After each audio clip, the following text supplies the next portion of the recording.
کائن نے کہا، جیک ہو یا کوئی اور، وہ جاتے ہی مالک کی نظروں میں آ جائے گا۔ مالک تو فوراً جاسوس کی بو سونگ لیتا ہے، کم بخت۔ ویسے بھی انہیں معلوم ہے آپ ورتھنگٹن کا متبادل بھیجیں گے، اس لیے وہ ہر نئے آنے والے پر کڑی نظر رکھیں گے۔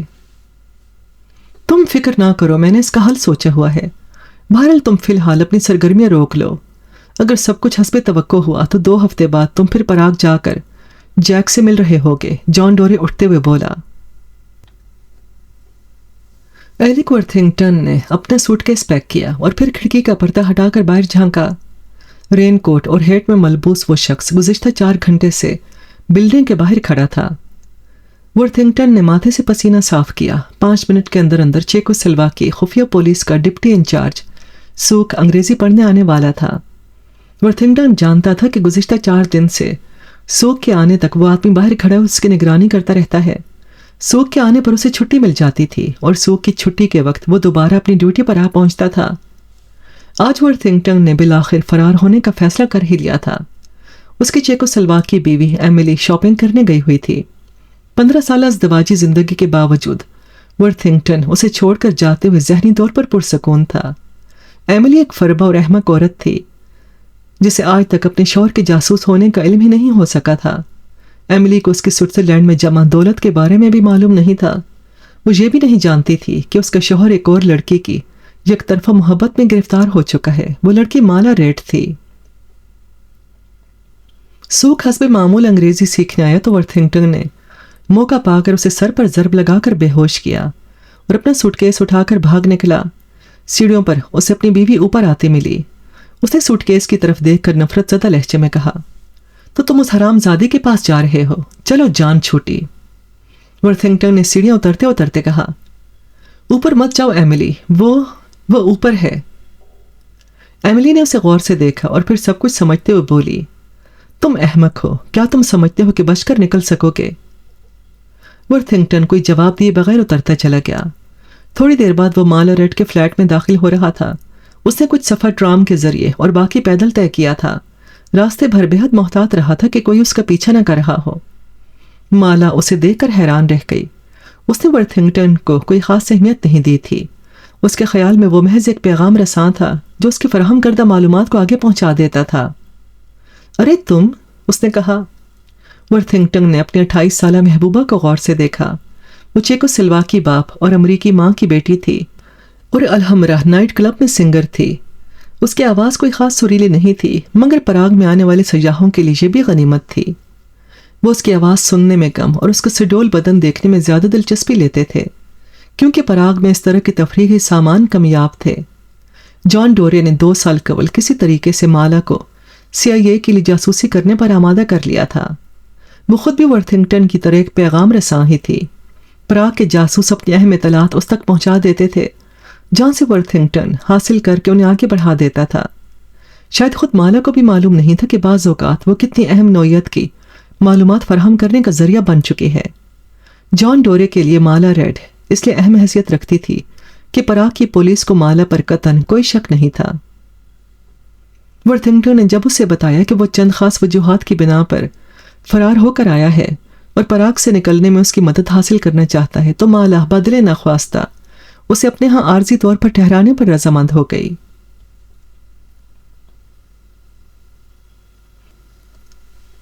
جان ڈورے کا دست راست کیپٹن ٹیم ہیلورن اس سے کائن کی ملاقات کی رودات سن رہا تھا۔ ڈورے نے آخر میں کہا، ورتھنگٹن کا صفایا کرنا بہت ضروری ہے۔ اس کام کے لیے کون مناسب رہے گا؟ مائک اوبرائن، ہیلورن نے جواب دیا۔ ڈپلومیٹک پاسپورٹ ہونے کی وجہ سے وہ آج رات ہی روانہ ہو سکتا ہے۔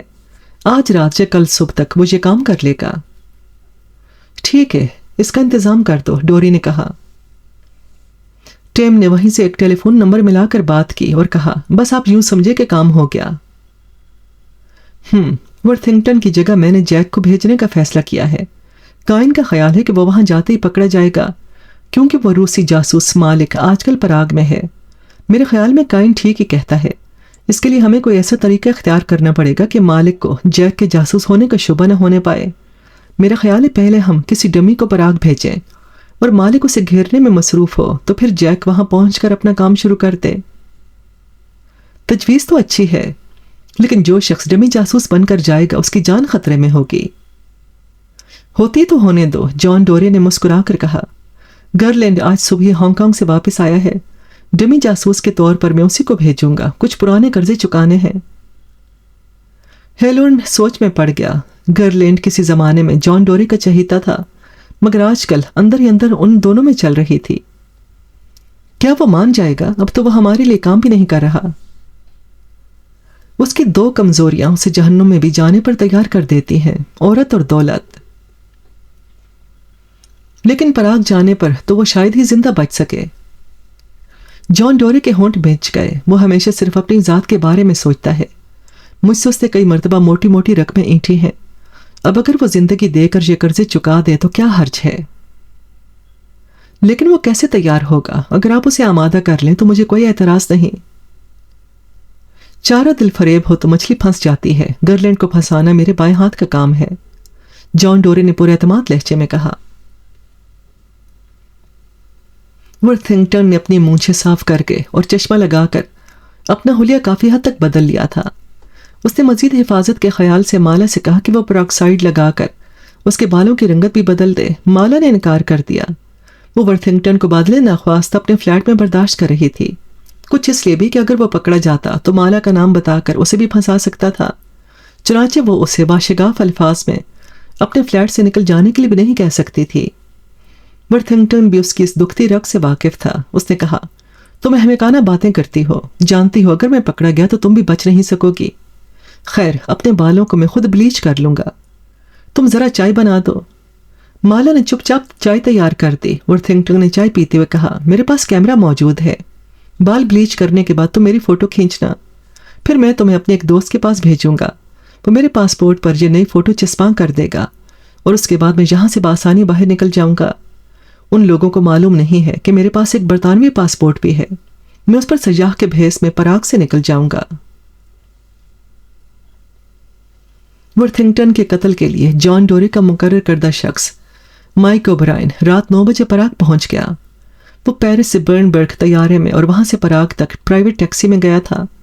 وہ ایک پیشہ ور قاتل تھا اور پہلے بھی ان کی ہدایات پر ڈبل کراس کرنے والے CIA کے ایجنٹوں کو قتل کر چکا تھا۔ کال بیل بجانا، دروازہ کھلتے ہی سائلنسر لگے ریوالور کے ذریعے مطلوبہ شخص کو مار ڈالنا اور پھر اپنا معاوضہ حاصل کر لینا، یہ سب اس کے لیے کاروبار ہی تو تھا۔ نقشے کی مدد سے وہ ورتھنگٹن کے اپارٹمنٹ تک پہنچ گیا۔ کال بیل بجنے پر مالک نے دروازہ کھولا۔ اوبرائن اس کی فوٹو دیکھ چکا تھا، اس لیے فوراً پہچان گیا۔ مالک کے عقب میں 2 افراد سٹین گنیں اٹھائے کھڑے تھے۔ اوبرائن نے اندازہ لگایا کہ ورتھنگٹن پکڑا جا چکا ہوگا۔ مالک نے کہا، اندر آ جاؤ۔ اوبرائن کے لیے کوئی راہ فرار نہ تھی۔ وہ اندر چلا گیا۔ مالک نے دروازہ بند کرتے ہوئے کہا، پاسپورٹ دکھاؤ۔ اوبرائن نے پاسپورٹ اسے دیا تو مالک نے پاسپورٹ کو اپنے ایک آدمی کی طرف اچھال دیا۔ مسٹر ڈوری کا کیا حال ہے؟ ٹھیک ہے، اوبرائن نے کہا۔ مسٹر کاوسکی کیسے ہیں؟ کاوسکی مالک کے چیف کا نام تھا۔ ابھی مرا نہیں ہے، میرے سر پر مسلط ہے، مالک نے برا منہ بنا کر جواب دیا اور پھر کہا، تم دیر سے آئے ہو، ورتھنگٹن فرار ہو گیا ہے، تو مسٹر ڈوری کو بتا دینا کہ وہ پریشان نہ ہو۔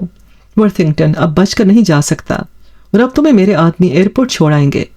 جہاز میں بٹھانے کے بعد تمہارا پاسپورٹ واپس کر دیا جائے گا اور اب دوبارہ ادھر آنے کی زحمت نہ کرنا، یہاں تمہیں ویلکم نہیں کہا جائے گا۔ اوبرائن نے وہاں سے نکلتے وقت کسی عورت کی گھٹی گھٹی سسکیاں سنی اور سوچا کہ وہ ضرور ورتھنگٹن کی بیوی ہوگی۔ گرلینڈ اپنے اپارٹمنٹ میں ایک لڑکی سے گپ شپ لگا رہا تھا کہ کسی نے اسے فون کر کے کہا کہ وہ معقول معاوضے پر ایک کام کروانے کے سلسلے میں اسے ملنا چاہتا ہے۔ اس شخص نے اپنا نام ہیری موس بتایا تھا۔ گرلینڈ نے جب کہا کہ وہ تو اسے جانتا ہی نہیں تو ہیری موس نے جواب دیا کہ اسے فریڈ نے اس کا فون نمبر دیا ہے۔ گرلینڈ کسی فریڈ سے بھی واقف نہیں تھا، تاہم اس نے 10 بجے ہیری موس سے لاکر اٹکسن میں ملنے کا وعدہ کیا اور پھر فون بند کر کے لڑکی کو تقریباً دھکیل کر باہر نکالا۔ وہ کسی صورت گرلینڈ کی جان چھوڑنے پر تیار ہی نہ ہوتی تھی۔ باہر نکلنے کے بعد بھی وہ اپارٹمنٹ کے دروازے پر پھسکڑا مار کر بیٹھ گئی۔ کبھی تو تم واپس آؤ گے، اس نے کہا۔ جہنم میں جاؤ، گرلینڈ نے جل بھن کر کہا اور لاکر ٹیکسن کی طرف چل دیا۔ ہیری موس جو کوئی بھی تھا معقول معاوضہ ادا کر رہا تھا اور گرلینڈ معقول معاوضے پر دنیا کا کوئی بھی کام کر سکتا تھا۔ آخر وہ جان ڈورے کے لیے بھی تو کام کرتا رہا تھا۔ ہیری موس پہلے سے اس کا منتظر تھا۔ میں جو کام کرانا چاہتا ہوں اس میں $3000 حاصل ہوں گے، جو ہم دونوں میں نصف نصف کے حساب سے تقسیم ہو جائیں گے۔ میں اکیلا یہ کام نہیں کر سکتا، مجھے ایک ذہین اور ہوشیار آدمی کی مدد درکار ہے۔ کیا تم تیار ہو؟ ہاں، بشرطے کہ اس میں کوئی گڑبڑ نہ ہو۔ گڑبڑ کیسی؟ بس جا کر رقم اٹھا لانی ہے، ہیری موس نے کہا۔ دراصل مجھے فوج میں بھرتی کر کے مغربی برلن بھیجا گیا تھا۔ وہاں میرا آفیسر بے حد کاہل واقع ہوا تھا۔ اس کے ذمہ سب آفیسرز کی تنخواہ لانے کی ڈیوٹی تھی اور میں اس کا ڈرائیور تھا۔ میرا آفیسر گاڑی میں بھی اونگتا رہتا تھا۔ ایک روز میں نے گارڈ کے ساتھ مل کر اس آفیسر کو بے ہوش کیا اور $50,000 لے کر ہم دونوں مشرقی برلن آ گئے تاکہ پکڑے نہ جا سکیں۔ میرے ساتھی فریڈی نیومین نے پراگ جانے کا مشورہ دیا، جہاں سے اس کا خیال قاہرہ چلے جانے کا تھا۔ ہم پراگ تک تو پہنچ گئے، مگر پھر چیکوسلواکی پولیس کتوں کی طرح ہمارا تعاقب کرنے لگی۔ مغربی برلن کی ایک لڑکی نے ہمیں وہاں کے ایک آدمی کا پتہ دیا تھا کہ وہ ہمارے کام آئے گا۔ وہ آدمی غضب کا حریص نکلا۔ اس نے ہمیں ایک اپارٹمنٹ میں چھپا دیا اور اس کے عوض $20,000 وصول کر لیے۔ وہ کمبخت ہم سے بحفاظت بھجوانے کا وعدہ کر کے فرار ہو گیا۔ ہم دونوں 3 دن تک بھوکے پیاسے چھپے رہے۔ چوتھے روز جب بھوک ناقابل برداشت ہو گئی تو فریڈی کچھ کھانے کے لیے خریدنے باہر گیا اور چند لمحوں بعد ہی پولیس کی سیٹوں کی آوازیں آنے لگیں۔ مجھے یقین ہو گیا کہ فریڈی گرفتار ہوتے ہی میرے بارے میں بھی بتا دے گا، چنانچہ میں نے فوری طور پر فرار ہونے کا فیصلہ کر لیا۔ چھت پر پہنچ کر میں نے دیکھا کہ بیچارہ فریڈی اچانک پولیس کی فائرنگ سے چھلنی ہو کر گر پڑا ہے۔ میں ڈر کے مارے وہیں سے ایک اور مکان کی چھت پر چڑھ کر فرار ہو گیا اور بعد میں ایک لڑکی کی مدد سے پراگ سے نکل کر جہاں آ گیا۔ اب صورت یہ ہے کہ وہ رقم اسی اپارٹمنٹ میں ایک جگہ پوشیدہ ہے اور اگر تم جا کر اسے نکال لاؤ تو آدھی تمہاری اور آدھی میری۔ لیکن سوال یہ ہے کہ کیا وہ رقم ابھی تک وہیں پڑی ہوگی؟ ہاں، یقیناً۔ ہم نے اسے ایسی جگہ چھپایا تھا کہ کسی کے خواب و خیال میں بھی نہیں آ سکتا۔ $100 کے 300 نوٹ ہیں۔ میں مشتبہ ہوں، اس لیے وہاں نہیں جا سکتا۔ تم سیاح کی حیثیت سے 2-3 دن بعد رقم سمیت واپس آ سکتے ہو۔ گرلینڈ اس شخص کی کہانی کے جھوٹ یا سچ ہونے کا اندازہ لگاتا رہا۔ لیکن اگر میں ساری رقم لے بھی آؤں اور تمہیں کچھ نہ دوں تو؟ اس نے سوال کیا۔ یہ جوا تو مجھے کھیلنا ہی پڑے گا۔ ویسے بھی تم یہاں کے حلقوں میں جانے پہچانے ہو، مجھ سے فراڈ کرو گے تو دوسرے بھی تم پر بھروسہ کرنا چھوڑ دیں گے۔ میں سوچوں گا وہ رقم ہے کہاں پر۔ یہ تو میں اس وقت بتاؤں گا جب تم پراگ جانے کے لیے ایئرپورٹ پر پہنچو گے اور جہاز کا ٹکٹ دکھاؤ گے۔ کچھ مزید گفت و شنید کے بعد گرلینڈ نے اگلے روز 10 بجے اسے اپنے ارادے سے مطلع کرنے کا وعدہ کیا اور اس کا فون نمبر لے کر رخصت ہو گیا۔ اس کے جاتے ہی ہیری موس پر اسرار انداز سے مسکرایا اور پھر اس نے جان ڈورے کا نمبر ملا کر کہا، اس نے کل 10 بجے بتانے کا وعدہ کیا ہے۔ ویسے مجھے امید ہے کہ وہ جانے کے لیے تیار ہو جائے گا۔ کہانی ہی ایسی ہے۔ ادھر گرلینڈ بھی ہیرموس کی حقیقت معلوم کرنے کے لیے نیو یارک ہیرلڈ ٹریبیون میں اپنے ایک صحافی دوست کو فون کر رہا تھا۔ اس کے دوست نے ساری باتیں سن کر تصدیق کی کہ ہیری موس اور فریڈی نیومین نام کے 2 افراد $50,000 پر مشتمل تنخواہوں کی رقم اڑا کر آہنی پردے کے پیچھے بھاگ گئے ہیں۔ گرلینڈ نے مطمئن ہو کر پراگ جانے کا فیصلہ کر لیا۔ وہ واپس اپنے اپارٹمنٹ میں آیا تو وہی لڑکی ابھی تک دروازے کے پاس بیٹھی تھی۔ تمہارے اپارٹمنٹ میں ایک چور گھسا تھا، اس نے گرلینڈ کو دیکھتے ہی کہا۔ کہیں تم خود ہی؟ نہیں، ایک سرخ چہرے والا فربا آدمی تھا۔ اس کے دائیں کان کی لو کٹی ہوئی تھی اور وہ تالے کھولنے کا ماہر تھا۔ میں وہاں اوپر سیڑھیوں پر بیٹھی ہوئی تھی، اس لیے وہ مجھے نہیں دیکھ سکا۔ گرلینڈ کو یقین ہو گیا کہ وہ فربا آدمی آسکر ہوگا۔ ہیلون کے غنڈوں میں سے ایک اسی کے دائیں کان کی لو کٹی ہوئی تھی۔ اس نے پرخیال انداز میں تالا کھول کر اندر قدم رکھا تو لڑکی بھی بن بلائے مہمان کی طرح اس کے ساتھ آ گئی۔ وہ جہاں کتنی دیر تک رہا تھا؟ تقریباً 20 منٹ تک، لڑکی نے کہا۔ حالانکہ اس کباڑ خانے میں مجھے تو کوئی قیمتی چیز نظر نہیں آ رہی۔ گرلینڈ مسلسل یہی سوچ رہا تھا کہ ہیلون یا جان ڈورے نے اس گنڈے کو اس طریقے سے اس کے اپارٹمنٹ میں کیوں بھیجا تھا۔ خطرے کا احساس ہوتے ہی اس نے وہ رات کسی گمنام سے ہوٹل میں بسر کرنے کا فیصلہ کر لیا۔ جان ڈورے سخت برہم تھا۔ اس کا معاون اور آسکر بریکمن کا انچارج ہیلون بھی وہیں تھا۔ آسکر بریکمن بھی کھڑا تھا۔ ہمارے پیشے میں کچھ نکمے لوگ بھی آ گئے ہیں، جان ڈورے کہہ رہا تھا۔ میرے ہر منصوبے کو کوئی نہ کوئی احمق تباہ کر ڈالتا ہے۔ مجھے اوبرائن کی رپورٹ ملی ہے کہ ورتھنگٹن ابھی تک زندہ ہے۔ اوبرائن کو زبردستی واپس بھیج دیا گیا ہے۔ اب وہ دوبارہ وہاں نہیں جا سکے گا۔ جلد یا بدیر مالک ورتھنگٹن کو پکڑ لے گا اور میرے 2 قیمتی جاسوسوں کی جان خطرے میں پڑ جائے گی۔ دونوں افراد خاموش رہے۔ آخر جان ڈورے نے کچھ دیر بعد ذرا ٹھنڈے لہجے میں کہا، خیر کم از کم گرلینڈ تو وہاں جانے پر تیار ہو جائے گا، قربانی کا بکرا بن کر۔ تم وہ کام کر رہے ہو آسکر؟ جی ہاں، آسکر اٹینشن ہو گیا۔ آپ کا دیے ہوا لفافہ میں گرلینڈ کے سوٹ کیس کی سلائی ادھیڑ کر اس کے اندر چھپا آیا ہوں۔ گرلینڈ کے فرشتوں کو بھی خبر نہیں ہوگی کہ وہاں لفافہ موجود ہے، لیکن اسے پکڑنے والے جلد ہی لفافہ برآمد کر لیں گے اور پھر بکرے پر چھری پھر جائے گی۔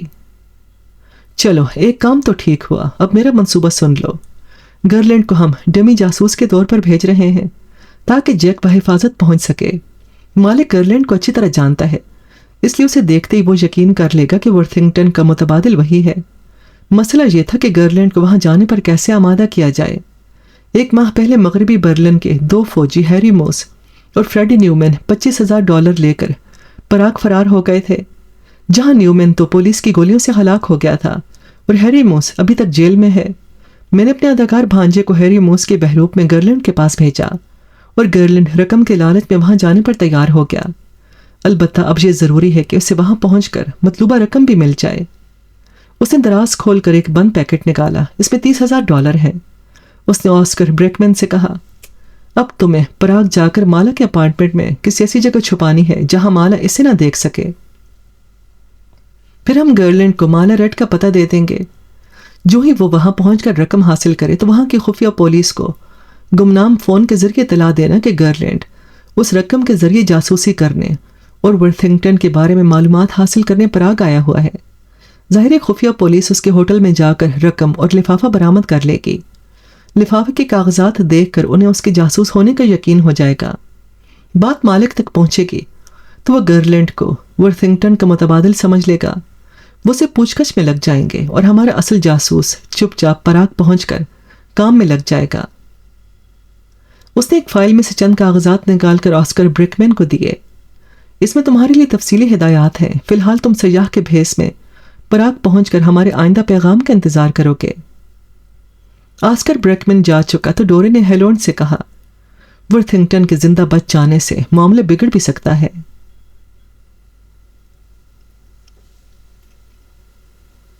مالا ریڈ اس لیے ورتھنگٹن کی مدد کر رہی تھی کہ جتنی جلد ہو اسے نجات پا سکے۔ مالا کیمری کی یہ فلم کریل ولاسٹ کے پاس لے جاؤ، وہ یہ کام کر لے گا۔ یہ رہا اس کا پتہ۔ اس نے مالا کو سب کچھ تفصیل سے سمجھایا۔ مالا لباس بدلنے گئی تو ورتھنگٹن اسی کے بارے میں سوچنے لگا۔ وہ جاسوسی کے معاملے میں کسی بات پر معلومات حاصل کرنے کے لیے الحمرا کلب گیا تھا تو اس نے مالا کو پہلی مرتبہ دیکھا تھا اور وہیں اس پر عاشق ہو گیا تھا۔ بعد کے 2 سالوں میں وہ کئی مرتبہ کلب یا مالا کے اپارٹمنٹ میں اس سے مل چکا تھا، مگر مالا نے اسے کبھی درخور اعتنا نہیں سمجھا تھا۔ تصورات میں تو وہ ورتھنگٹن جانے کتنی مرتبہ اس سے اظہار محبت کر چکا تھا، مگر حقیقت میں اسے ایک مرتبہ بھی یہ جرت نہیں ہوئی تھی۔ مالا کا سرد رویہ اس کی حوصلہ شکنی کر رہا تھا۔ پھر اس کے خیالات بھٹک کر کریل ولاسٹ کی طرف چلے گئے، جو ایک ماہر جیل ساز تھا اور ایک مرتبہ کسی اینٹی کمیونسٹ اجلاس میں اس کا دوست بن گیا تھا۔ بعد میں وہ کئی مرتبہ ملے۔ ولاسٹ بظاہر ایک ہوٹل میں لفٹ آپریٹر تھا، مگر پراگ سے فرار ہونے والے اپنے جعلی کاغذات اس سے بنواتے تھے۔ اس نے ورتھنگٹن کو کوئی بھی مشکل پیش آنے پر مدد کی پیشکش کی تھی۔ 2 ہفتہ قبل تک ورتھنگٹن نے کبھی سوچا بھی نہیں تھا کہ اسے مشکل پیش آ سکتی ہے۔ وہ پراگ کے سرکردہ افراد کو انگریزی پڑھاتا تھا۔ کئی پروفیسر، سیاستدان، سرکاری ملازم اس کے شاگرد تھے، اور وہ لوگ اکثر بے احتیاطی میں کوئی نہ کوئی ایسی بات کر جاتے تھے جو CIA کے لیے کارآمد ثابت ہو سکتی تھی۔ وہ کائن کو یہ معلومات فراہم کرتا تھا اور سوئٹزرلینڈ کے ایک بینک میں اس کی جمع شدہ رقم بڑھتی ہی جا رہی تھی۔ مگر پھر روس کا بدنام زمانہ اور شیطان صفت ایجنٹ وہاں کے جاسوسی نظام کی تنظیم نو کے لیے وہاں آ پہنچا تھا، اور اس کے آنے کی خبر سنتے ہی ورتھنگٹن نے فرار ہونے کا فیصلہ کر لیا تھا۔ اس نے ولاسٹ سے جعلی کاغذات تیار کرنے کے لیے کہا تو ولاسٹ نے خاصی زیادہ رقم طلب کی۔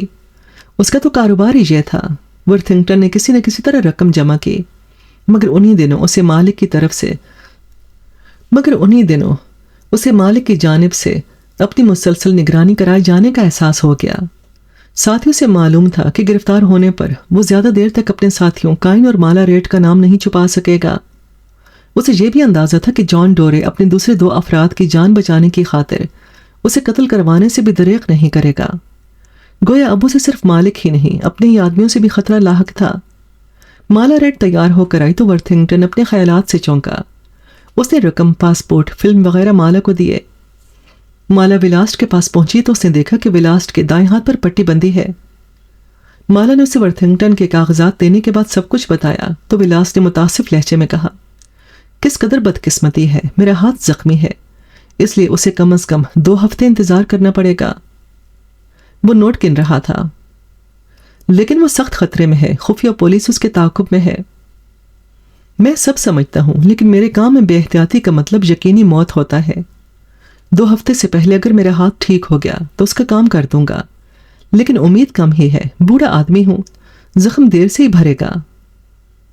مالا وہاں سے واپسی پر یہ سوچ سوچ کر پریشان ہو رہی تھی کہ اب اسے ورتھنگٹن کو مزید کئی دن تک برداشت کرنا پڑے گا۔ ورتھنگٹن نے مالا کے اپارٹمنٹ میں کسی خطرے کے وقت چھپنے کے لیے ایک جگہ تلاش کر لی تھی۔ لیونگ روم کی کھڑکیاں ایک مختصر سی بالکنی میں کھلتی تھیں جہاں پودوں کے بڑے بڑے گملے رکھے تھے۔ یہ جگہ خاصی محفوظ نظر آتی تھی۔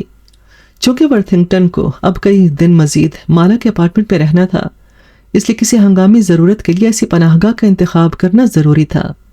مالا نے ولاسٹ کے ہاں سے واپسی پر اسے کہا تھا کہ وہ ولاسٹ کا ہاتھ ٹھیک ہونے تک اپنے انتظام کہیں اور کر لے۔ ورتھنگٹن نے جواب دیا کہ اگر اس نے دوبارہ ایسی بات کہی تو وہ سیدھا خفیہ پولیس کے پاس جا کر اعتراف جرم کر لے گا اور پھر مالا بھی پکڑی جائے گی۔ یہ دھمکی سن کر مالا مجبوراً چپ ہو گئی۔ آسکر برکمن پراگ کے ایک ہوٹل میں مقیم تھا۔ اسے جان ڈورے کے پیغام کا انتظار تھا۔ اس اثناء میں وہ مالا ریڈ کے اپارٹمنٹ اور الحمرا کلب بھی ہو کر آیا تھا، اور اس کے عقابی نظروں نے اپنے مطلب کی چند اہم باتیں نوٹ کر لی تھیں۔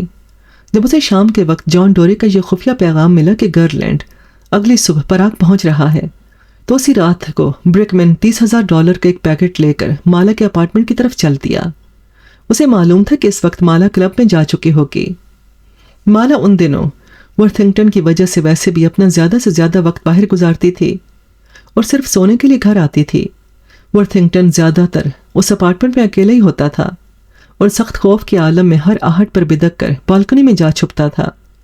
اس وقت بھی جب اسے سیڑھیوں پر کسی کے قدموں کی چاپ سنائی دی تو وہ مالا کے بستر سے اچھل کر اٹھا اور بالکنی میں چلا گیا۔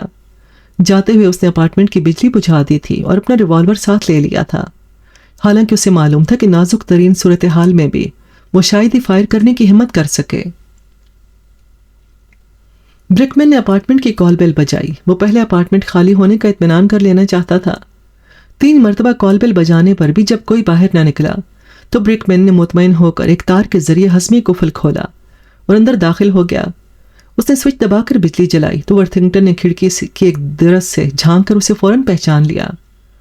برکمن CIA کے کسی بھی مفرور جاسوس کو ٹھکانے لگانے کے لیے کرائے کے قاتل کے طور پر کام کرتا تھا، اس لیے ورتھنگٹن یہ سمجھا کہ برکمن اب اسے قتل کرنے آیا ہے۔ اس کے جسم سے پسینہ پھوٹ بہا اور ٹانگیں کانپنے لگیں، لیکن برکمن کسی کی تلاش میں نہیں آیا تھا۔ اس نے ادھر ادھر دیکھا اور پھر لکڑی کے اس قد آدم مجسمے کے پاس چلا گیا جو کمرے کے کونے میں ڈیکوریشن پیس کے طور پر استادہ تھا۔ برکمن نے مجسمے کی کھوپڑی الگ کی اور نوٹوں والا پیکٹ مجسمے کی کھوکھلی گردن میں ڈال کر کھوپڑی دوبارہ اس پر جما دی۔ پھر وہ اپنا خالی بریف کیس اٹھا کر بجلی کا سوئچ آف کرتے ہوئے باہر نکل گیا۔ ورتھنگٹن کو اس کے جانے کے بعد بھی اپنی جان بچ جانے کا یقین نہیں آ رہا تھا۔ کافی دیر کے بعد وہ بالکنی سے واپس اندر آیا اور ایک آرام دہ کرسی میں دھنس کر اپنی گھبراہٹ دور کرنے کی کوشش کرنے لگا۔ مالا الحمرا کلب سے فارغ ہو کر آئی تو وہ اسی حالت میں بیٹھا ہوا تھا۔ اس نے مالا کو پیکٹ کے بارے میں بتایا تو مالا متعجب ہو کر بولی، کیسا پیکٹ؟ کوئی پیغام وغیرہ ہوگا، آخر تم ابھی تک جان ڈورے کے لیے کام کر رہی ہو نا؟ نہیں، کام کر رہی ہوتی تو بھی زیادہ پیغامات کلب کے ذریعے ہی آتے جاتے۔ ویسے اب میں یہ جاسوسی اور پیغام رسانی کا کام چھوڑ چکی ہوں۔ کوئی جاسوس اپنی مرضی سے کام نہیں چھوڑ سکتا مالا۔ اگر تم نے ایسی کوشش کی تو قتل کر دی جاؤ گی۔ نجات کی صرف ایک ہی صورت ہے، میرے ساتھ تم بھی بھاگ نکلو مالا۔ اگرچہ یہ وقت ان باتوں کا نہیں ہے، مگر مگر مالا میں تم سے محبت کرتا ہوں۔ ورتھنگٹن کا لہجہ رقت آمیز ہو گیا۔ محبت، مالا زہر خند کرتے ہوئے بولی، اسی لیے تم مجھے تنگ کرنے کے لیے میرے ہاں آ چھپے ہو؟ میں یہاں اس لیے آیا تھا مالا کہ مجھے تم سے بڑی امید۔ تم میرے لیے کوئی حیثیت نہیں رکھتے ورتھنگٹن، وہ اس کی بات کاٹتے ہوئے بولی، اور مجھے تمہارا یہاں رہنا بھی پسند نہیں۔ میں جلد از جلد چلا جاؤں گا مالا، تم اگر چلنا چاہو تو میں ولاسٹ کے ذریعے تمہارے جعلی کاغذات کا انتظام کر دوں گا۔ سوئٹزرلینڈ جانے کے بعد تم اپنے مستقبل کے بارے میں جو فیصلہ کرو گی مجھے منظور ہوگا۔ جہاں تمہاری زندگی محفوظ نہیں ہے۔ برک مین نے یہ پیکٹ رکھ کر تمہیں کسی چکر میں پھنسانے کی کوشش کی ہے۔ شاید اس کے ذریعے وہ یہاں کی خفیہ پولیس کو تمہارے پیچھے لگانا چاہتا ہے۔ آؤ دیکھیں تو صحیح اس میں کیا ہے۔ جان ڈورے نے برک مین کی طرف سے مالا کے اپارٹمنٹ میں پیکٹ رکھے جانے کا پیغام ملتے ہی فرضی ہیری موس کو اطلاع دے دی تھی۔ فرضی ہیری موس نے گرلینڈ سے پیرس کے اورلی ایئرپورٹ پر ملاقات کی اور ایک چٹ پر تحریر مالا کا پتہ اسے دیتے ہوئے بتایا کہ وہ رقم اسی پتے پر ایک کھوکھلے چوبی مجسمے میں چھپا آیا ہے۔ یہ رہا تمہارا ریٹرن ٹکٹ، 3 دن بعد ہفتے کو میں تمہیں یہی ملوں گا۔ گرلینڈ ٹکٹ لیتے ہوئے کہا، لیکن اگر مجھے 1 آدھ دن کی تاخیر ہوگی تو یہ نہ سمجھنا کہ میں رقم لے کر بھاگ گیا ہوں۔ جہاز پراگ روانہ ہو گیا تو فرضی ہیری موس نے جان ڈورے کو فون کر کے بتایا۔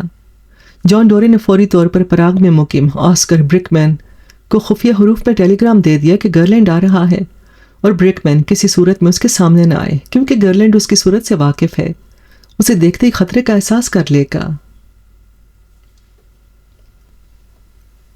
وزارت داخلہ کی عمارت کے ایک کمرے میں 3 افراد ایک بڑا سا نقشہ پھیلائے ہوئے تھے۔ پراگ کی خفیہ پولیس کا ہیڈ کوارٹر اسی عمارت میں تھا۔ ڈپٹی چیف سوک کے سر پر پٹی بندھی ہوئی تھی۔ ورتھنگٹن اسی کے سر پر ضرب لگا کر اپنے اپارٹمنٹ سے فرار ہوا تھا۔ دوسرا آدمی بورس سیمرنوف تھا جو مالک کا دستے راز تھا۔ مالک بھی بنفس نفیس وہاں موجود تھا اور سوالیہ نظروں سے کبھی نقشے کو اور کبھی سوک کو دیکھ رہا تھا۔ سوک کہہ رہا تھا، وہ بچ کر ہرگز نہیں نکل سکتا، ہم اسے پکڑ لیں گے۔ مگر کب؟ مالک نے تیز لہجے میں سوال کیا۔ کامریڈ، تم لوگ افسوسناک حد تک سست واقع ہوئے ہو۔ میں نے اس آدمی کے بارے میں تمہیں خبردار بھی کیا تھا مگر وہ بچ کر نکل گیا۔ سوک نے ماتھے سے پسینہ پونچھتے ہوئے کہا، وہ ملک سے باہر بالکل نہیں جا سکے گا۔ ہم نے تمام سرحدی چوکیوں اور ایئرپورٹ حکام کو چوکس کر دیا ہے اور اب تمام ہوٹل چیک کیے جا رہے ہیں۔ اچھا، اسے پکڑ چکو تو یہ رام کہانی سنانا۔ فی الحال اس سے اہم کام ورتھنگٹن کے متبادل کا پتہ لگانا ہے۔ یقیناً وہ لوگ اس کی جگہ کسی اور کو بھیجیں گے، اس لیے اس ملک میں ہوائی جہاز اور ٹرین اور سڑک کے ذریعے جس قدر افراد داخل ہوں، مجھے ان سب کے قوائف درکار ہیں۔ جس کسی پر معمولی سے شبہ بھی ہو اس کے بارے میں تفصیلی چھان بین کرو۔ اب جاؤ۔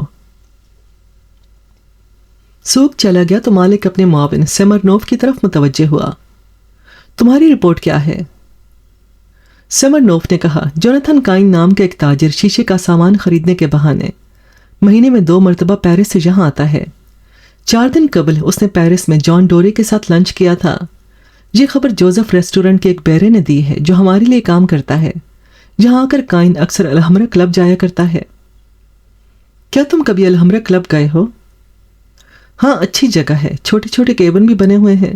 کلب کے پروگرام زیادہ عمدہ نہیں ہوتے، البتہ وہاں ایک سنگر ہے مالا ریڈ، اس کے باپ کو کسی زمانے میں حکومت کے خلاف کام کرنے کے جرم میں سزائے موت دی گئی تھی۔ کیا کائن اور مالا میں ملاقاتیں ہوتی ہیں؟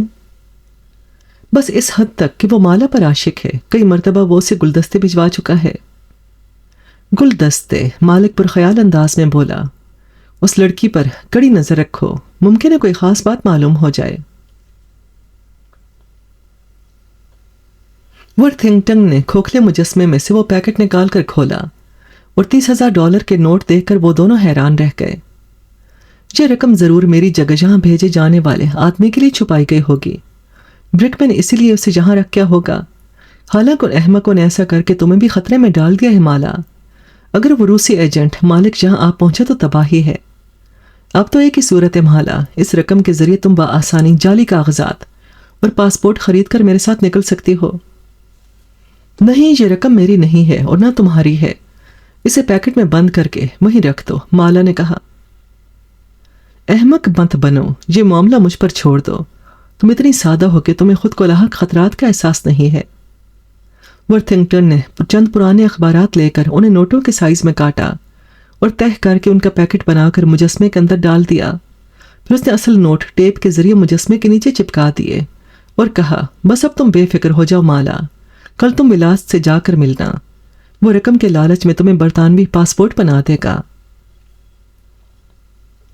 سمرنوف کے احکامات پر سامنے کی ایک عمارت میں مالا کے اپارٹمنٹ کے عین سامنے والا اپارٹمنٹ حاصل کر کے خفیہ پولیس کے 2 افراد نے مالا ریڈ کی نگرانی شروع کر دی۔ جان ڈوری کی خبرو سیکرٹری میوس پالی نے ہیلون کو دیکھ کر کہا، مسٹر ڈورے تمہارے منتظر ہیں۔ چلا جاؤں گا، پہلے تم یہ بتاؤ کہ تم اتنی خوبصورت کیوں لگ رہی ہو؟ آج شام ڈنر پر چلو گی میرے ساتھ؟ آج نہیں، پھر کبھی صحیح، میوس پالی نے جواب دیا۔ ہیلون جانتا تھا کہ وہ دن کبھی نہیں آئے گا۔ میوس خوش مزاج ضرور تھی مگر کسی کے ساتھ گھومنے پھرنے نہیں جاتی تھی۔ ہیلون چپ چاپ اندر چلا گیا۔ وہ کسی کام سے 3 دن تک اینٹورپ میں رہنے کے بعد آیا تھا۔ ڈوری نے اینٹورپ والے کام کے بارے میں چند باتیں کرنے کے بعد کہا، برکمین نے اطلاع دی ہے کہ گرلینڈ پراگ پہنچ گیا ہے۔ لاٹیمر اب کسی بھی مناسب وقت پر پراگ جانے کے لیے تیار بیٹھا ہے۔ گرلینڈ کے دام میں آتے ہی لاٹیمر چلا جائے گا، شاید کل پرسوں تک ایسا ہو جائے، کیونکہ گرلینڈ صدا کا جلد باز واقع ہوا ہے۔ وہ اس جگہ سے رقم کا پیکٹ اٹھاتے ہی واپسی کی کوشش کرے گا۔ برکمین عین موقع پر اسے گرفتار کروا دے گا۔ گرلینڈ بھی بے حد عیار ہے، ممکن وہ برکمین کی وہاں موجودگی سے آگاہ ہو کر اسے بھی غصہ دے جائے۔ تمہیں گرلینڈ کے بارے میں بڑی خوش فہمیاں ہیں، جان ڈورے نے کہا، اور ہاں تمہاری عدم موجودگی میں جوائنٹ چیف آف سٹاف کی طرف سے ایک ٹاپ سیکرٹ خط آیا تھا جس میں ویتنام میں ہماری مستقبل کی منصوبہ بندی اور اسی مداخلت کی صورت میں ہمارے عزائم کی تفصیلات ہیں۔ ویتنام میں ہمارے جاسوسی نظام میں جو اہم تبدیلیاں ہوئی ہیں، ذرا تم بھی ان کا مطالعہ کر لو، میں وہ خط تمہیں دیتا ہوں۔ اس نے اٹھ کر ہیلون سے چھپ کر نمبر ملا کر سیف کھولا اور ایک سفید لفافہ جس پر سرخ پٹیاں تھیں نکال کر اسے دے دیا اور خود ایک فائل کا مطالعہ کرنے لگا۔ چند لمحوں بعد اسے ہیلون کی حیرت زدہ آواز آئی، یہ ویتنام کے بارے میں تو نہیں ہے، یہ تو پچھلے ماہ کا کوڈ ہے جو اب بیکار ہو چکا ہے۔ کیا کہہ رہے ہو؟ جان ڈورے نے حواس باختہ ہو کر کہا اور جھپٹ کر وہ کاغذ چھین کر اسے پڑھنے لگا۔ مائی گاڈ! اس نے دوبارہ اپنا سیف کھولا، وہاں کے کاغذات کو الٹ پلٹ کر دیکھا اور پھر بے جان سا ہو کر کرسی پر بیٹھ گیا۔ ہیلون، میں لٹ گیا، میں ایک ناقابل معافی غلطی کر بیٹھا ہوں۔ جو جعلی کاغذات برکمین کے ذریعے گرلینڈ کے سوٹ کیس میں رکھنے تھے وہ تو یہیں رہ گئے، اور ویتنام پالیسی والا انتہائی خفیہ اور حساس نوعیت کا خط ان کی جگہ اس کے سوٹ کیس کی تہہ میں رکھ دیا گیا ہے۔ اوہ، دونوں لفافے ایک جیسے ہونے کی وجہ سے یہ سنگین غلطی ہو گئی ہے ہیلون۔ اگر وہ خط روسیوں کے ہاتھ لگ گیا تو غضب ہو جائے گا۔ ہیلون بھی گھبرا گیا مگر اس کے اوسان برقرار تھے۔ میں برکمین کو ارجنٹ ٹیلی گرام دے کر ہدایت کرتا ہوں کہ گرلینڈ کے سوٹ کیس سے وہ لفافہ واپس نکال لے، یا اگرچہ ممکن نہ ہو تو برکمین کو کہہ دیا جائے کہ وہ گرلینڈ کے بارے میں چیکو سلواکیہ کی خفیہ پولیس کو اطلاع نہ دے۔ اس طرح جب گرلینڈ رقم لے کر واپس آ جائے گا تو اس کے سوٹ کیس میں سے وہ خط نکال لیا جائے گا۔ نہیں، گرلینڈ شاید اتنی آسانی سے واپس نہ آ سکے، مالک وہاں ہے، اس نے اگر گرلینڈ کو پہچان لیا تو اس کے سامان کو ضرور کھول کھال کر دیکھا جائے گا۔ اس صورت میں تو برکمین کو ہدایت کرنی ہوگی کہ وہ ہر حال میں وہ خط حاصل کرے۔ جان ڈورے مجبوراً مان گیا۔ اس نے کاغذ پر برکمین کے نام ٹیلی گرام لکھا اور اسے ہیلون کو دیتے ہوئے بولا، اسے اپنے مخصوص کوڈ میں بھجوا دو، اور ہیلون اس بات کو راز ہی رکھنا، اگر برکمین کامیاب رہا تو معاملہ ٹھیک، ورنہ اس کی ناکامی کی صورت میں مجھے واشنگٹن کو یہ بات بتانی ہی پڑے گی، حالانکہ ایسا کرنا اپنی موت کے پروانے پر دستخط کرنے سے کم نہیں ہوگا۔ ہیلون جب میوس پالی کی طرف دیکھے بغیر تیزی سے باہر نکل گیا تو میوس پالی کو بے حد حیرت ہوئی۔ اف یہ مرد، اس نے سوچا۔ برکمین بھی گرلینڈ کو کوئی زیادہ ذہین جاسوس نہیں سمجھتا تھا، اسی لیے وہ لاپرواہی کا مرتکب ہو گیا۔ الکران ہوٹل میں رجسٹریشن کارڈ پر کرتے ہوئے سامنے نصب آئینے میں برکمین کی ایک جھلک دیکھ لی جو اس کے عقب سے ہو کر بار میں داخل ہو رہا تھا۔ گرلینڈ کے کان کھڑے ہوئے اپنے کمرے میں پہنچ کر وہ برکمین کی وہاں موجودگی کی وجہ سوچنے لگا۔ برکمین ہی پیرس میں بھی اس کے اپارٹمنٹ میں داخل ہوا تھا اور اب وہی نہ صرف پراگ میں بلکہ اس ہوٹل میں تھا جہاں گرلینڈ کھڑا تھا اور اسے آج یہیں ٹھہرنا تھا۔ یہ سب کچھ اتفاق تو نہیں ہو سکتا تھا، گرلینڈ نے سوچا۔ میں کسی پھندے میں تو نہیں پھنس گیا؟ برکمین میرے پیرس کے اپارٹمنٹ میں داخل ہو کر میرے سامان میں کچھ چھپا تو نہیں گیا تھا؟ یہ خیال آتے ہی اس نے اپنا سوٹ کیس کھول لیا، پھر چاقو سے اس کی سلائی بھی ادھیڑ ڈالی، اور اب سرخ پٹیوں والا ایک سفید لفافہ اس کے ہاتھ میں تھا۔ گرلینڈ جانتا تھا کہ ایسی سرخ پٹیاں ٹاپ سیکرٹ خطوط پر ہی ہوتی ہیں۔ اس نے لفافہ کھول کر خط پڑھا اور پھر حیران پریشان سا ہو گیا۔ خط پر صدر امریکہ کے دستخط تھے جنہیں گرلینڈ بخوبی پہچانتا تھا۔ یہ خط جوائنٹ چیف آف سٹاف کی طرف سے تمام وزراء، سفراء اور CIA کے ڈویژنل سربراہوں کو بھیجا گیا تھا۔ خط پڑھنے کے بعد گرلینڈ سوچ میں پڑ گیا۔ اگر یہ خط اس کے سوٹ کیس میں اس لیے چھپایا گیا تھا کہ روسیوں کے ہاتھ لگ جائے تو اس کا نتیجہ تیسری عالمی جنگ کی صورت میں بھی نکل سکتا تھا۔ خط بھی فوٹو سٹیٹ نہیں تھا، اصلی تھا۔ کچھ دیر کے غور و خوض کے بعد اسے یقین ہو گیا کہ یہ کاغذ غلطی سے اس کے سوٹ کیس میں چھپا دیا ہوگا۔ جان ڈورے نے برکمین کے ذریعے کوئی اور کاغذ وہاں رکھوانا چاہا ہوگا۔ اسے یقین ہو گیا کہ پراگ میں اس کا آنا بھی ایک سازش کے تحت ہوا ہے، صرف اس سے چھٹکارا حاصل کرنے کی غرض سے، اور کسی چوبی مجسمے میں $30,000 کا ہونا محض ایک افسانہ ہے۔ اب اس کے سامنے اس حساس نوعیت کے کاغذ کا مسئلہ تھا۔ پہلے اس نے سوچا اسے جلا دینا مناسب رہے گا، مگر پھر اس نے یہ سوچ کر ایسا نہیں کیا کہ جان ڈورے نے اسے اگر اس کاغذ کے ذریعے مصیبت میں ڈالنا چاہا تھا تو اب وہ بھی جان ڈورے کو اپنے مفاد میں استعمال کر سکتا ہے اور جان ڈورے کی غلطی سے فائدہ اٹھا سکتا ہے۔ اس نے خط کو واپس لفافے میں ڈالا اور ڈریسنگ ٹیبل کی دراز نکال کر اندر کے خلا میں اس لفافے کو ٹیپ کے ذریعے لکڑی سے چپکا دیا۔ کم از کم عارضی طور پر یہ ایک محفوظ جگہ تھی۔ اب 1:30 بج چکا تھا۔ گرلے نے لنچ کھایا اور پھر اب پراگ کا ایک نقشہ خرید کر ہیری موس کا بتایا ہوا پتہ ڈھونڈنے لگا۔ اسے یقین تھا کہ برک مین اس کے تعاقب میں ہوگا، لیکن بار بار دیکھنے کے باوجود وہ اسے کہیں نظر نہ آیا۔ برک مین اس وقت واپس اپنے ہوٹل کی طرف جا رہا تھا۔ ہوٹل پہنچ کر اسے جان ڈوری کا بھیجا ہوا ٹیلی گرام ملا۔ ڈی کوڈ کرنے کے بعد جب برک مین نے پیغام پڑھا تو اسے یقین نہ آیا۔ جان ڈورے نے اسے ہدایت کی تھی کہ گرلینڈ کے سوٹ کیس میں چھپایا گیا لفافہ فوراً واپس حاصل کرے۔ اگر گرلینڈ مزاحمت کرے تو اسے قتل کر دیا جائے۔ سوچنے میں وقت ضائع کرنے کی بجائے برک مین نے ٹیلی گرام کو جلایا اور ریوالور اور سائلنسر لے کر گرلینڈ کے ہوٹل کی طرف چل دیا۔ وہ ہوٹل سٹاف کی نظروں سے بچ کر گرلینڈ کے کمرے میں چلا گیا، مگر چند لمحوں بعد سوٹ کیس کی پہلے سے ادھڑی ہوئی سلائی اس کا منہ چڑھا رہی تھی۔ اس نے گرلینڈ کو زیر لب گالی دے کر سوچا کہ وہ ضرورت سے زیادہ تیز نکلا ہے۔ اب اس کے لیے گرلینڈ کا انتظار کرنے کے سوا کوئی راستہ نہ تھا۔ وہ لفافہ تو ہر قیمت پر حاصل کرنا تھا۔ اس نے ریوالور پر سائلنسر چڑھا لیا۔ اسے معلوم تھا کہ گرلینڈ وہ دستاویز پڑھنے کے بعد اس کی اہمیت سے واقف ہو کر سودے بازی کی کوشش کرے گا، اس لیے وہ سوچ رہا تھا کہ گرلینڈ جتنی رقم مانگے گا اس کی ادائیگی کا وعدہ کرنے کے بعد وہ اس لفافے کو حاصل کر لے گا اور پھر گرلینڈ کو شوٹ کر دے گا۔ اس اثناء میں گرلینڈ مطلوبہ پتے پر پہنچ چکا تھا۔ اس نے بلا تعامل کال بیل بجا دی۔ ایک خوبصورت اور سڈول بدن کی لڑکی باہر آئی۔ کیا ہیری موس یہی رہتا ہے؟ گرلینڈ نے کنکھیوں سے اپارٹمنٹ کا جائزہ لیتے ہوئے پوچھا۔ ایک کونے میں واقعی ایک چوبی مجسمہ کھڑا تھا۔ کم از کم یہاں تک تو ہیری موس کی کہانی سچ ہی نکلی تھی۔ نہیں، مارا ریڈ نے یہ کہہ کر دروازہ بند کر دیا۔ گرلینڈ نے سوچا یہ لڑکی اس قدر خوفزدہ کیوں تھی؟ اس نے پھر کسی وقت چوری چھپے وہاں آ کر مجسمے کی تلاشی لینے کا ارادہ کر لیا۔ ممکن ہے رقم واقعی اس میں موجود ہو۔ وہ واپس اپنے ہوٹل کی طرف چل دیا۔ اس دوران میں سمرنوف کے متعین کردہ افراد میں سے ایک نے اس کی فوٹو کھینچ لی تھی۔ اس کی ڈیوٹی ہی یہ تھی کہ اس بلڈنگ میں جانے والے سب افراد کی فوٹو لیتا رہے۔ یہ اس کے کیمرے کی فلم کی آخری فوٹو تھی۔ اس نے فلم ریل نکال کر اپنے ساتھی سے کہا، اسے جلدی سے ڈیولپ کرواؤ۔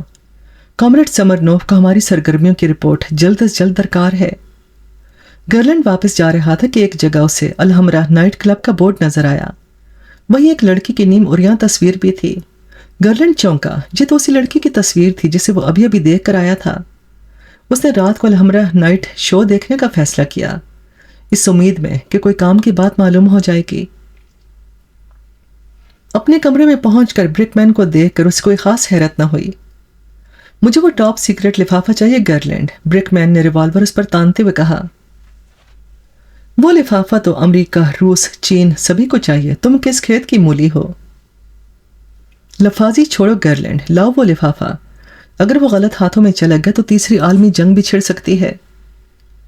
اس کی ذمہ داری مجھ پر نہیں، جان ڈورے پر عائد ہوتی ہے۔ اس نے ایک فاش غلطی کی ہے، اب اسی کی سزا بھگتنے دو۔ اسے میری پرواہ نہیں تھی، مجھے اس کی کیا پرواہ، لیکن پہلے تم مجھے تفصیل سے سب کچھ بتاؤ۔ مالا ریڈ کے بارے میں تو میں جان چکا ہوں، لیکن تم پیرس میں میرے اپارٹمنٹ میں کیوں داخل ہوئے تھے؟ یہ سب چکر کس سلسلے میں ہے؟ یہ بتاؤ گے تو اس کے بعد ہی وہ لفافہ ملے گا، ورنہ اگر تم مجھے شوٹ بھی کر دو تو لفافہ نہیں مل سکے گا۔ کچھ دیر سوچنے کے بعد بریک مین نے اسے الف سے یہ تک ساری کتھا سنا دی۔ گویا $30,000 واقعی وہاں موجود ہیں؟ ہاں۔ تو ٹھیک ہے، اب وہ نوٹوں کا پیکٹ لینے میں نہیں تم جاؤ گے، اور میں تمہاری نگرانی کروں گا۔ پھر تم ایئرپورٹ پر آ کر وہ پیکٹ میرے حوالے کر کے لفافہ لے لینا اور وہیں سے پیرس چلے جانا۔ جان ڈورے کو میرا سلام کہنا، اور سنو، اگر تم نے یہاں کی خفیہ پولیس کو میرے بارے میں کچھ بتایا تو پکڑے جانے پر میں اس لفافے کے بارے میں سب کچھ بتا دوں گا۔ چلو اب دفان ہو جاؤ۔ رات 10:30 بجے میں مالا ریڈ کے اپارٹمنٹ کے آس پاس رہوں گا، بھول مت جانا۔ سمرنوف نے مالک کے دفتر میں آ کر اسے گرلینڈ کی وہ فوٹو دکھائی جو اس کے آدمی نے مالک کے اپارٹمنٹ کے سامنے والی بلڈنگ میں چھپ کر کھینچی تھی۔ فوٹو پر نظر پڑتے ہی مالک کی آنکھوں کی پتلیاں سکڑ گئیں۔ یہ تو گرلینڈ ہے، ضرور اسے ورتھنگٹن کے متبادل کے طور پر بھیجا گیا ہوگا، لیکن یہ عجیب سی بات ہے، ہماری اطلاعات کے مطابق تو گرلینڈ ایک لحاظ سے زیر اتاب ہے، پھر آخر اسے یہاں کیوں بھیجا گیا ہے؟ ضرور کوئی گڑبڑ ہے۔ ویسے بھی ورتھنگٹن کے متبادل کو یہاں پراگ میں مقیم رہنا پڑے گا، جبکہ گرلینڈ ایک جگہ ٹک کر رہنے والا آدمی نہیں ہے۔ شاید اسے عارضی طور پر بھیج دیا گیا ہو، سمرنوف نے کہا۔ نہیں، جان ڈورے کچے کام نہیں کرتا، البتہ اس طرح وہ ہمیں دھوکے میں رکھنے کی کوشش ضرور کر سکتا ہے۔ بظاہر گرلینڈ ہی ورتھنگٹن کا متبادل ہو، مگر در حقیقت کسی اور کو بھیجا جا رہا ہو۔ خیر، اور کوئی بات؟ جی ہاں، وہ لڑکی مالا ریڈ آج صبح کریل ولاس سے ملنے گئی تھی۔ ولاس مشتبہ آدمی ہے، سوگ کا خیال ہے کہ وہ جعلی پاسپورٹوں وغیرہ کا دھندا کرتا ہے۔ ولاس کو فوری طور پر گرفتار کر کے اس سے پوچھ گچھ کرو، اس کے اپارٹمنٹ کی تلاشی بھی لو۔ اور گرلینڈ کے بارے میں کیا کیا جائے؟ سمرنوف نے اٹھتے ہوئے کہا۔ وہ تو ضرور الکران ہوٹل میں ٹھہرا ہوگا، وہ اچھے ہوٹلوں میں ٹھہرنے کا عادی ہے۔ فی الحال اسے گرفتار کرنے کی ضرورت نہیں، البتہ اس کی کڑی نگرانی کی جائے، اس طرح کہ اسے شک نہ ہو۔ امید ہے کہ ورتھنگٹن تک بھی ہمیں وہی لے جائے گا۔ وہ لڑکی مالا ریڈ بھی ہمیں بھگوڑے ورتھنگٹن تک پہنچا سکتی ہے۔ اس کے کمرے میں آج رات جب وہ کلب گئی ہو تو خفیہ مائکروفون نصب کروا دو۔ گرلینڈ جب بھی اس سے ملنے جائے ان کی گفتگو ریکارڈ ہونی چاہیے۔ سمرنوف اس کے احکامات پر عمل درآمد کے لیے باہر نکل گیا تو مالک گرلینڈ کی فوٹو اٹھا کر اسے گھورنے لگا۔ گزشتہ مرتبہ جب ان دونوں کا ٹکراؤ ہوا تھا تو مالک نے اسے وارننگ دی تھی کہ ان کی آئندہ ملاقات ان کی آخری ملاقات ثابت ہوگی۔ اب گرلینڈ کا خاتمہ کرنے کا وقت قریب آ رہا تھا۔ ورتھنگٹن مالا کے گھر کے دروازے پر دستک ہوتے ہی باتھ روم میں چھپ گیا تھا۔ اس نے گرلینڈ کی آمد پر ہیری موس کے بارے میں اس کا استفسار سن لیا تھا اور اب سوچ رہا تھا کہ کیا وہ شخص واقعی ہیری موس کا گھر تلاش کر رہا تھا یا دراصل جان ڈورے کا بھیجا ہوا کوئی آدمی تھا جو ورتھنگٹن کا اتا پتہ ڈھونڈ رہا تھا۔ خیر، خواہ مخواہ اس بحث میں الجھنے سے کیا حاصل، یہ رہی تمہاری فوٹوگرافز۔ اب تم ولاسٹ کے پاس جاؤ، یہ $50 ایڈوانس بھی دے دینا، کہہ دینا کہ باقی $250 تمہارا پاسپورٹ بننے پر ادا کر دیے جائیں گے۔ ولاسٹ اس وقت کھڑکی میں کھڑا اپنا زخمی ہاتھ سہلا رہا تھا۔ ابھی تک اسے آرام نہیں آیا تھا۔ وہ اگلے روز ہسپتال جانے کے بارے میں سوچ ہی رہا تھا کہ اپنی اپارٹمنٹ بلڈنگ کی سڑک پر اسے ایک کار رکتی نظر آئی اور پھر اس میں سے 4 افراد نکل کر اسی بلڈنگ میں داخل ہوئے۔ ولاسٹ کا دل اچھل کر حلق میں آ گیا۔ ان چاروں کے حلیے بتا رہے تھے کہ وہ خفیہ پولیس کے آدمی ہیں۔ گزشتہ 2 سال سے ولاسٹ کو کبھی نہ کبھی ایسا ہونے کا یقین تھا اور ویسی صورتحال کے لیے تبھی سے تیار تھا۔ اس نے پھرتی سے ایک ڈائننگ ٹیبل کا تختہ اکھاڑ کر دروازے کے ہینڈل کے نیچے پھنسا دیا اور اسے مزید سہارا دینے کے لیے اس کے دونوں طرف فرش پر 2 لمبی کیلیں ٹھونک دی۔ اب ان لوگوں کو دروازہ توڑ کر اندر آنے میں 15 منٹ ضرور لگ جاتے اور ولاسٹ کو اپنے کاغذات، جعلی مہریں وغیرہ، گاہکوں کے پاسپورٹ، تصاویر ضائع کرنے کے لیے اتنا ہی وقت درکار تھا۔